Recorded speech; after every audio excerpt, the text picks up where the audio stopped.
What's up, dudes? It's Friday night. Big fight night. I'm looking at these fights right now. Let me just break it down for you. Last minute, putting this up real quick. If you catch it, you'll know about it. Tonight on Showtime, you got 3 fights. I'm not going to even read all the names. Alex Collado versus Rod Salka for a lightweight tops off the card. Then you got Fox Sports 1, Friday, April 18, 2014.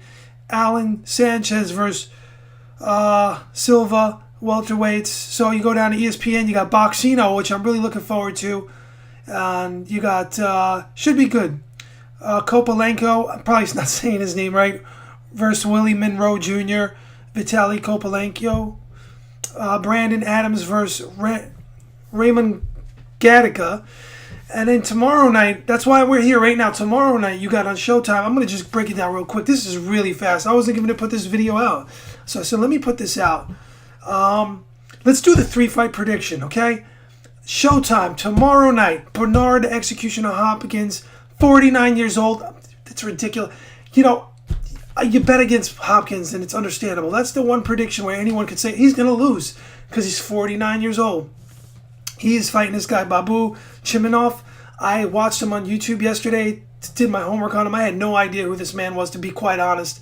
But then I did see him on, I think, a Showtime Friday night fight. Anyway, he seems to be really inexperienced. And I looked at his record of the guys he was beating and who they beat. They were like soft competition.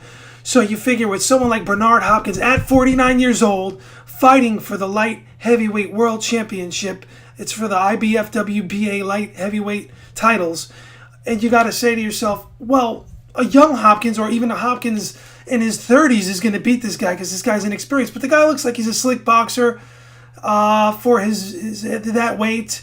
He's inexperienced for sure, and I did see he gets hit with a lot of right hands. And Hopkins is sneaky. He has a big bag of veteran tricks like you've never seen before, and he'll probably nail him with that right hand a couple times. However, in Hopkins' last fight, which he won, he looked most vulnerable. He got hit with more shots than I ever seen the man get hit with in multiple rounds.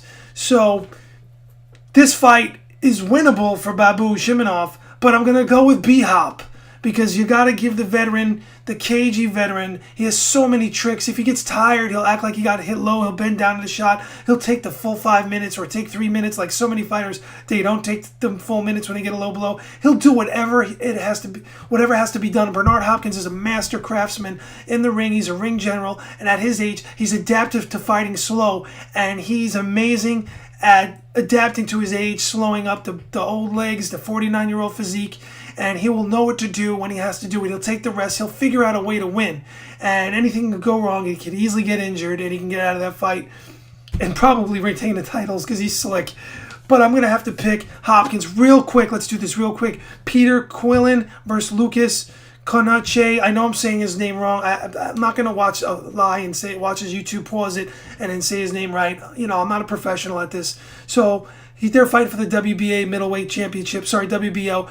I'm going to have to say Quillin, the Kid Chocolate, who looked like Rosado was beating him in the last fight, and the fight was stopped. I think it was a bad cut. I'm doing this all off the brain here. No notes on this fight, his past fights or whatever. I think Peter Quillin's people, or whoever else, is going to make sure he wins that fight. Lucas, I looked at his box record real quick that I did look at, and let me look at it one more time. It seems like he rarely fought. It's all European middleweight titles, all out of the country fights. Most of his wins, he's 50 wins, 23 KOs, 4 losses. I got to think that Quillin will manage to get the title there, or retain the title. He'll win that fight. And is he getting a title? I don't even know. But he'll win that fight. I gotta say that. Paulie Malignaggi is the next fight versus Shawn Porter. Paulie Malignaggi, you seen him beat Zab Judah. You seen him get robbed with Adrian Broner in a close fight. I'm sorry, that's my opinion. I thought he beat Adrian Broner. I ran into Paulie in person twice. He's a cool dude. This has nothing to do with my prediction. Shawn Porter, a hard worker. He beat Devin Alexander in his last fight. It was considered an upset. He reminds me of Shane Mosley. Look, don't jump on me. I'm not saying his style, but he just reminds me of Shane Mosley. I don't know why. A young Shane Mosley. Willing to trade punches. Porter goes in head first. Paulie's going to have a hard time with him. The guy's going to go dirty, make Paulie work. He's going to really give him a hard fight.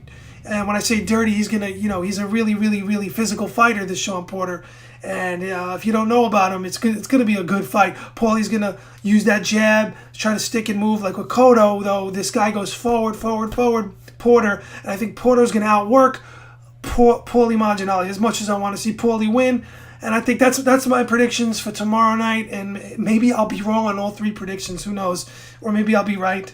We'll see what happens. It's boxing. Anything can happen. But that's the way I see it. Enjoy the fights. And don't forget tonight, in like 2 hours, ESPN2 Boxino. Actually, 7:42 p.m. here on the East Coast. We'll check that out. And don't forget Showtime. And don't forget Fox Sports 1. If you got one of those recording boxes, the DVRs that record 5 shows or whatever, it's good. Mine only records 2. Whatever. I'm going to go for 2. My choices are ESPN2 and Showtime. I'll try to catch the Fox Sports 1 online somewhere. All right, dudes. Enjoy the fights. Peace. Yeah, babe.